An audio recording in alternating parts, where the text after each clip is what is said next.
हर हर महादेव। नमस्कार आप सभी को। मैं हार्दिक आप सभी का स्वागत करता हूँ हमारे इस YouTube चैनल पर जिसका नाम है धर्मोरक्षणा। अनंत काल से सनातन धर्म अपने इतिहास और उसकी विशेषताओं के लिए जग प्रसिद्ध है। हम आपके लिए सनातन धर्म से जुड़े साहित्य, विज्ञान, देवी देवताओं के महात्म्य और अन्य शास्त्र जो हमारे ऋषि मुनियों द्वारा रचित अथवा लिखित है, उन सभी की जानकारी आपके लिए यहाँ प्रस्तुत करेंगे। इस कलयुग में हर एक तक हमारे प्राचीन ग्रंथ, वेद, पुराण, उपनिषद और अन्य साहित्यों के विषय में रोचक जानकारी हम आपके लिए यहाँ प्रस्तुत करेंगे। आशा करते हैं हमें आपका सकारात्मक प्रतिसाद मिलता रहेगा। हर हर महादेव। श्री रुद्र संहिता द्वितीय खंड 16वां अध्याय। रुद्रदेव का सती से विवाह।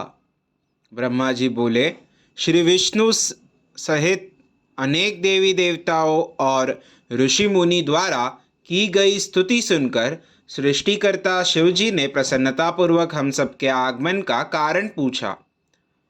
रुद्रदेव बोले, हे हरे, हे देवताओं और महर्षियों, मुझे अपने कैलाश पर आगमन के विषय में बताइए। आप लोग यहाँ किस लिए आए हैं और आपको कौन सा कार्य है, कृपया मुझे बताइए। मुने महादेव जी के इस प्रकार पूछने पर भगवान विष्णु की आज्ञा से मैंने इस प्रकार निवेदन किया। मैं बोला, हे देवादिदेव महादेव, करुणा सागर, हम सब यहाँ आपकी सहायता मांगने के लिए आए हैं। भगवान, हम तीन होते हुए भी एक है। सृष्टि के चक्र को नियमित तथा सुचारू रूप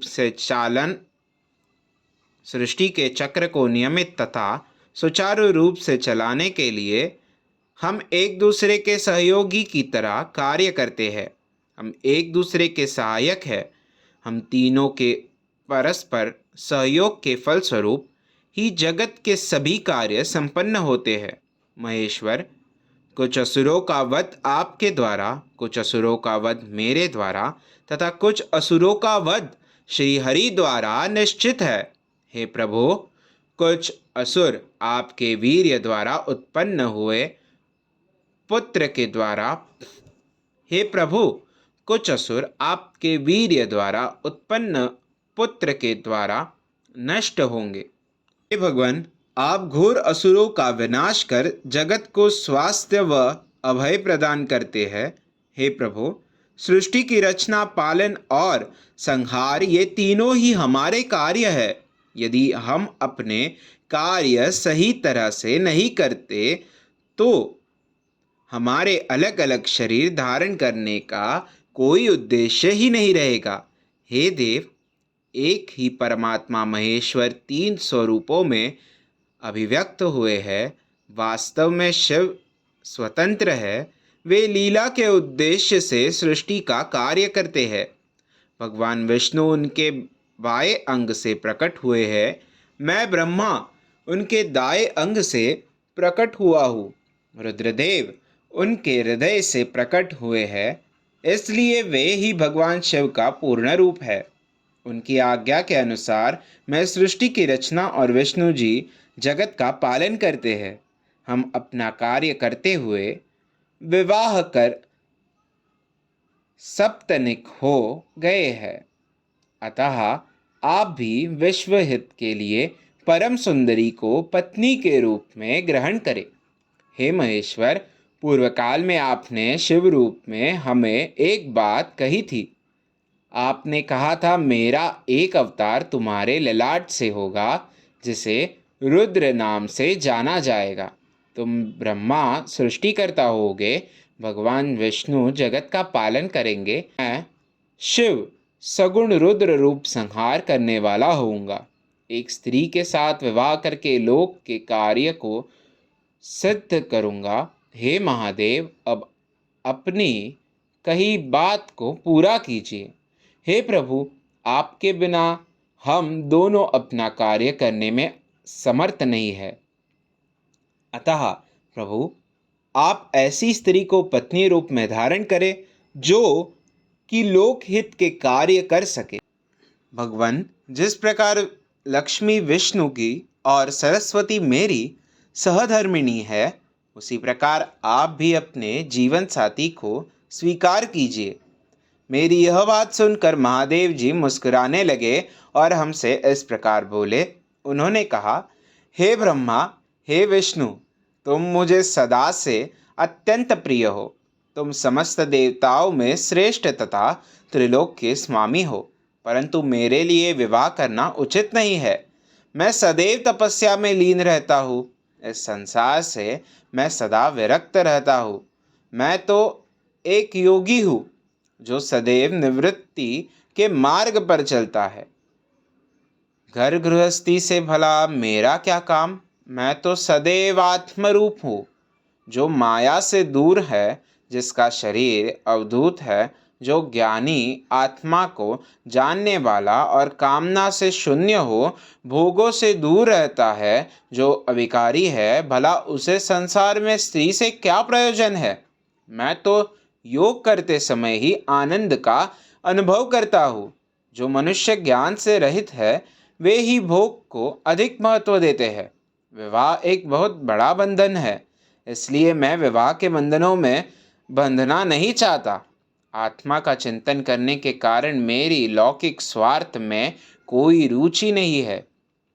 फिर भी जगत के हित के लिए तुमने जो कहा है वह मैं करूँगा।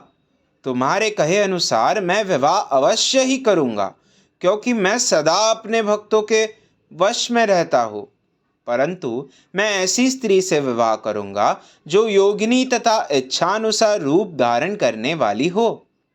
जब मैं योग साधना करूँ तो वह भी योगिनी हो जाए, और जब मैं कामस्तक हूँ तब वह कामिनी बन जाए। ऐसी स्त्री ही मुझे पत्नी रूप में स्वीकार्य होगी। मैं सदैव शिव चिंतन में लगा रहता हूँ। जो स्त्री मेरे चिंतन में विघ्न डालेगी वह जीवित नहीं रह सकेगी।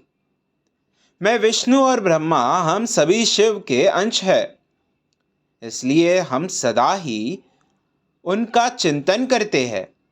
उनके चिंतन के लिए मैं बिना विवाह किए रह सकता हूँ। अतः मुझे ऐसी पत्नी प्रदान कीजिए जो मेरे अनुसार ही कार्य करे। यदि वह स्त्री मेरे कार्यों में विघ्न डालेगी तो मैं उसे त्याग दूंगा। विवाह हेतु शिव की स्वीकृति पाकर मैं और विष्णु जी प्रसन्न हो गए। फिर मैं विनम्रतापूर्वक भगवान शिव से बोला, हे नाथ महेश्वर प्रभु, आपको जिस प्रकार की स्त्री की आवश्यकता है, ऐसी ही स्त्री के विषय में सुनो। हे प्रभु, भगवान शिव की पत्नी उमा ही विभिन्न अवतार धारण करके पृथ्वी पर प्रकट होती है और सृष्टि के विभिन्न कार्यों को पूरा करने में अपना सहयोग प्रदान करती है।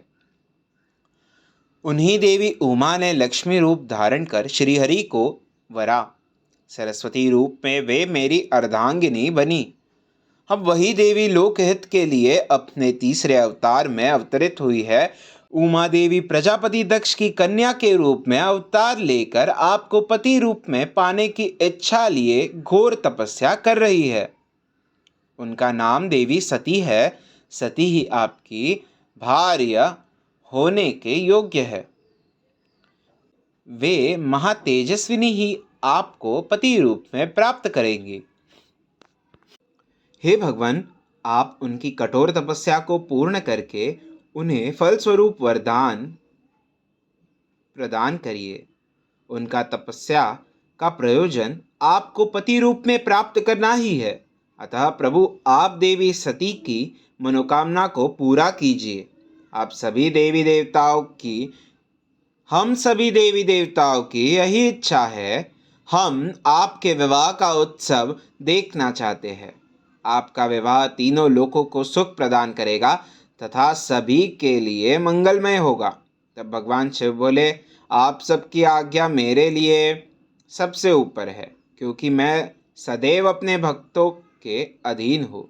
आपकी इच्छा अनुसार मैं देवी सती द्वारा तपस्या पूरी कर उनसे विवाह अवश्य करूंगा। भगवान शिव की ये वचन सुनकर हम सभी बहुत प्रसन्न हुए और उनसे आज्ञा लेकर अपने अपने धाम को चले गए। अध्याय 16वां समाप्त। हमारे कार्य की सराहना करते हुए हमारे इस YouTube चैनल को सब्सक्राइब करें, शेयर करें और लाइक करें। हमारे कार्य मानव जाति के हित हेतु अधिकांश मानव जाति तक पहुंचाने के लिए हमारी सहायता करें। भविष्य में हमारे सनातन धर्म के विषय में जानकारी प्राप्त करने हेतु हमारे साथ यहाँ बने रहिए हमारे इस YouTube चैनल पर, जिसका नाम है धर्मो रक्षणा। धर्मो रक्षति रक्षितः। हर हर महादेव।